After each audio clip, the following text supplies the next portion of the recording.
Vàពួកយើងនឹងញ៉ាំបាយព្រឹកនៅកាហ្វេ Amazon បាយឆានអុកឡាក់បានបងស្រីប្រធានធ្វើឲ្យហើយទៅតាមផ្លូវមុនទៅដល់យើងបានចូលទិញសាច់មាន់អាំងបុកល្ហុងបាទដើម្បីហាពេលថ្ងៃត្រង់ឥឡូវយើងមកដល់កន្លែងបោះតង់ហើយឈ្មោះ Tiger Camp បាទតម្លៃចូលហ្នឹងម្នាក់200 បាតហើយយើងត្រូវមកចាំ300 បាតសម្រាប់មកក្រុមបាទហើយនៅពេលយើង check out យើងអាចដកលុយនឹងទៅវិញបានហើយនេះកន្លែងចតឡានហើយនោះបន្ទប់ទឹកបាទបន្ទប់ទឹកគឺស្អាតបាទហើយកន្លែងចតឡានមានច្រើនកន្លែងបាទអាចចតតាមបណ្ដោយផ្លូវនេះក៏បានហើយនេះកន្លែង check in បាទកន្លែង check in ពេលយើងមកដល់យើងត្រូវមកកន្លែងហ្នឹងបាទហើយប្រកាសនៅយើងបានយកសម្ភារៈមកយើងអាចជួលគេបានទាំងតង់ក្រានបង្ហាយផ្សេងហើយម្ហូបអាចកំងបានតែម្ហូបហ្នឹងគេយកពីខាងក្រៅមកទេយើងទៅកំងទៅម្ចាស់ហាងគេដឹកម្ហូបមកដល់ហើយគេខលរយយើងហើយចាំយើងមកយកពីកន្លែងនេះហើយចាំបង់លុយឲ្យគេបានហើយបើកណីអ្នកដែលចូលមកគេអត់កេងទេគេអាចបង់លុយចូលមកលេងទឹកបានណានៅធំ50 បាតកូនក្មេង20 បាតមានលក់ម៉ូកថាតម្លៃ450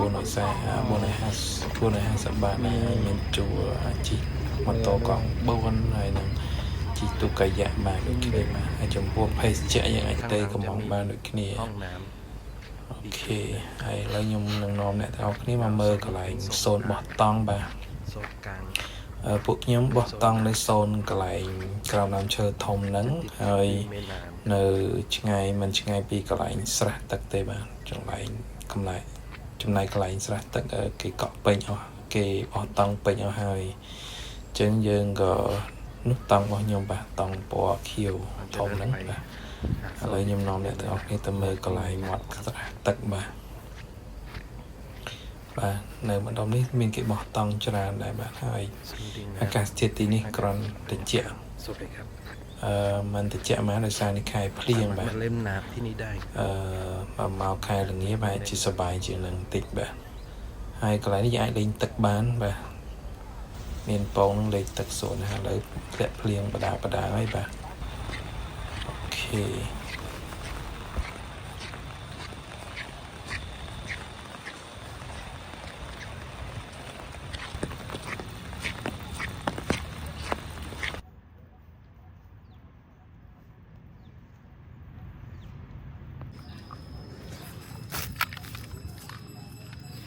ខ្ញុំមកថតកន្លែងពួកខ្ញុំរៀបចំបោះតង់បាទយើងជ្រើសរើសទីតាំងនៅក្រោមដើមឈើធំហើយវាមកលប់ប៉ុន្តែយើងអត់ដាក់នៅក្បែរគៀកគល់ឈើទេខ្លាចមែកឈើវាធ្លាក់យើងរើសកន្លែងណាដែលវាមើលទៅនៅឆ្ងាយពីមែកឈើធំករណីភ្លៀងខ្យល់ខ្លាំងវាអាចធ្លាក់មែកឈើចុះមកក្រោមអញ្ចឹងណាអូខេអានេះសកម្មភាពពួកយើងរៀបចំតង់នេះធំគេងបាន3នាក់អីបាទប៉ុន្តែរៀងហប់តិចតង់ហ្នឹងឥឡូវយើងរៀបចំតង់រួចរាល់ហើយដាក់ភ្លើងរួចរាល់ដែរបាទឃើញថាស្អាតដែរបាទមានតុប៉ុន្តែមកខែភ្លៀងរៀងភក់បន្តិចបាទ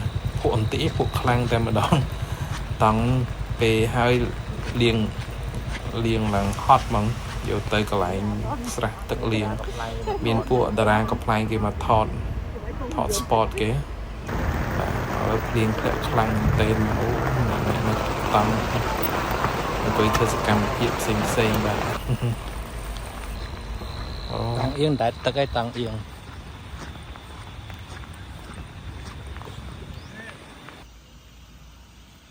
ឥឡូវមកដល់ពេលយប់ហើយល្ងាចខ្ទង់ប្រហែលជាម៉ោង6 7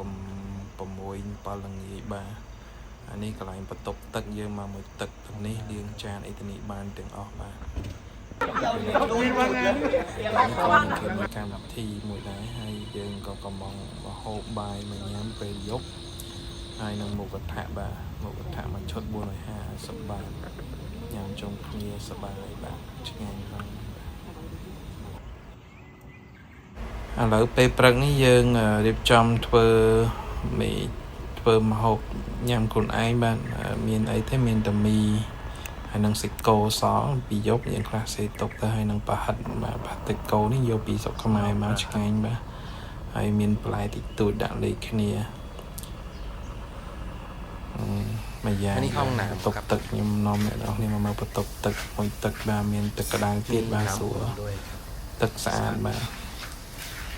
អូខេមកមុំទទួលយកបានបាទล้างจานก็ถึงหลังมือแล้วก็ห้องสุขาด้วยครับที่จอดรถครับก็มีคนเยอะเสาร์อาทิตย์คนจะเยอะมากครับแล้วนี่มีสำหรับรถคาดรถนอนครับผมมาจอดตรงนี้ได้ครับแล้วก็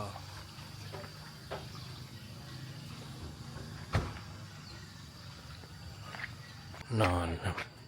แต่กล่องของแบกมันเล็กอะ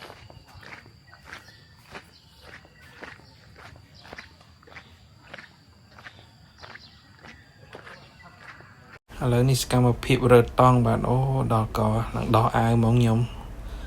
ក្តៅវាហប់ពេកបាទហើយក្តៅទៀតបែកញើសជោកហ្មងដូចហាត់ប្រាណអញ្ចឹងបន្ទាប់ពីយើង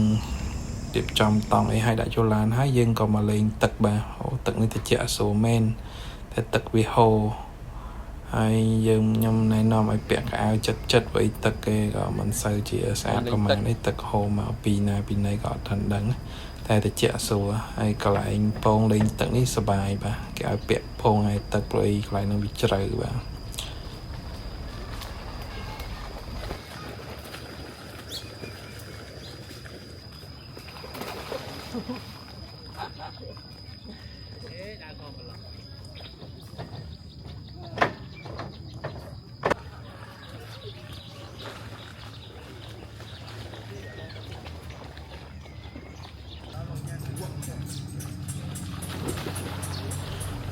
បាទបន្ទាប់ពីយើងចេញពីកន្លែងខេមយើងឆ្លៀតចូលវត្តបាទដោយសារថ្ងៃហ្នឹងថ្ងៃ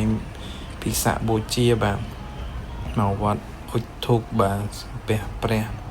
វត្តនេះគេហៅវត្តបុរាណ1000ឆ្នាំបាទរចនាបថនេះស្តៀងនៅខ្មែរយើងបាទហើយពេលហ្នឹងក៏ចប់ហើយបាទបាយអរគុណច្រើន